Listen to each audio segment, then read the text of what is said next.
you with yet another DJs BrewTube beer review. Well, I got my workout on big today, guys. So what am I going to do to reward myself big? Well, I'm going to go to the Sierra Nevada Brewing Company out of Chico, California, US of A. Yay, yay. And I'm going to have the 2013 vintage of their Bigfoot barley wine. Now, why do I mention the vintage? Well, this is a barley wine, or American barley wine to be exact, that people cellar year after year after year. It's one of the granddaddies of all the American barley wines. The only one that I know of that's older that was commercially produced is probably Foghorn from Anchor Brewing. And this beer started being brewed and produced and put out on the marketplace all the way back in 1983. I wasn't, 1983, I was a youngin' then, and I'm old. So this beer's been around a long time. It's a classic of American beers. Now, I've had it a lot. I've had it on tap. I've had it fresh. I've had it cellared a year. And this particular bottle right now, at date of drinking, says it comes out like, it's a winter seasonal, of course. Comes out in like December or January. This one's got about 8 months on it at time of drinking. So, in this beer, it's a classic. They're using their house ale yeast. It's not a traditional English ale yeast. It's their Chico ale yeast, I guess you would call it. And for hops, they're using Chinook, Cascade, and Centennial. And for malts, it's a real simple 2-row pale ale and and caramel malt. Man, I can't believe I remembered all that. I'm doing well today. So, I have definitely earned my big reward beer now. Let's get, you know what, enough of this shit. Let's get the top popped on this and see what's going on with this beer. Now, when I had this one fresh this year, ooh, nice hiss, plenty of smoke, it was definitely hoppy this year. You know, it's actually hoppy every year. I use this snifter tonight. This is my Repent, which is a beer from Duke Law, but I like on the back it says, change your evil ways. You know what? I ain't going to change my evil ways. But it's a cool snifter just the same. Wow. Just how I remember from pouring it last time. Look at that lovely sort of golden, dark golden amber color. Wow. Excellent head formation. Super tight bubbles on this beer. In this snifter I'm getting 2.5 fingers, but look at that, guys. That is a gorgeous, gorgeous beer. I really like how these type of sort of tapered snifters like display the beer. Totally like khaki colored, really cream colored bubbles. Like I said, they're super tight. Let me get some space here.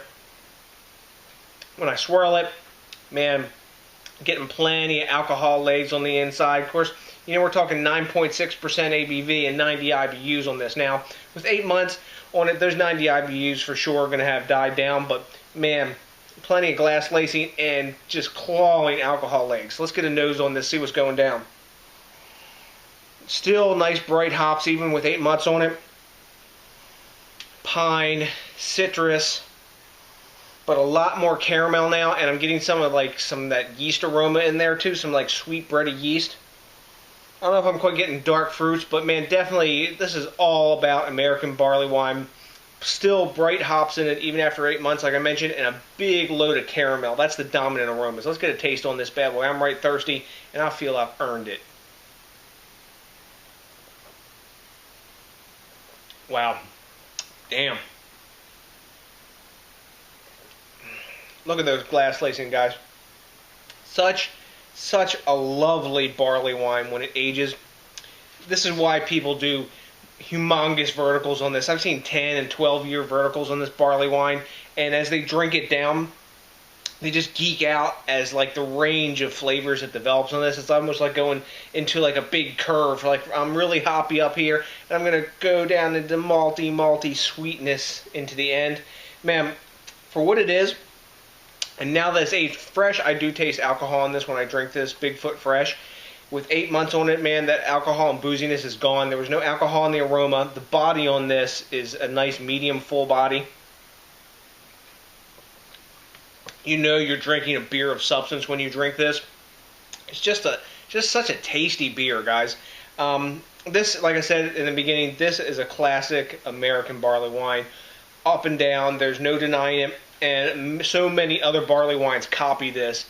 And I've had like so many homebrew versions of this, you can't believe it. More so than any other ones that I can remember. But anyways, I could geek out about this beer all night. If you've had it, you know this is a thing to be beholden. And with 8 months on it, man, such a lovely mix. It's still got the bright hops, and I've got like some pine bitterness in the back end. But man, you got that sweet caramel that's letting you know it's a barley wine and not just like a double IPA or something like that. But anyways, the other guy's about this fresh, or I've seen recent reviews of this, so it's in the mix there. Rate Beer gives it a 99, and I can't say, oh no, Rate Beer, but I don't know if it's an A+. Beer Advocate's given it a 93, and that's like A- level. I'm going to give it a little higher. I'm going to give this beer a 95. I'm going to give it an A. This is an A beer. I like it better cellared. It's good beer, fresh, don't get me wrong, and it's unique, and it's its own animal, really fresh, and it's really A level fresh as well, maybe A- level. Dates on the bottle, everything, but man, with the cellaring on it, it just gets better. So anyways, guys, I'm sure I'll be reviewing this beer again. It's a tasty one. Like we said, this is the 2013 version, and we got to talk about something important. We got to talk about thinking globally. We got to talk about drinking locally. We got to talk about supporting the craft beer movement. Help keeping this thing growing, man. This has just been going since 1983. That's awesome. You know what? That's just like a milestone. This is a milestone kind of beer. Anyways, guys, thanks a million for watching. I appreciate each and every one of you. Until the next DJs BrewTube, we'll be back at you with more. And that's a big damn. Peace out.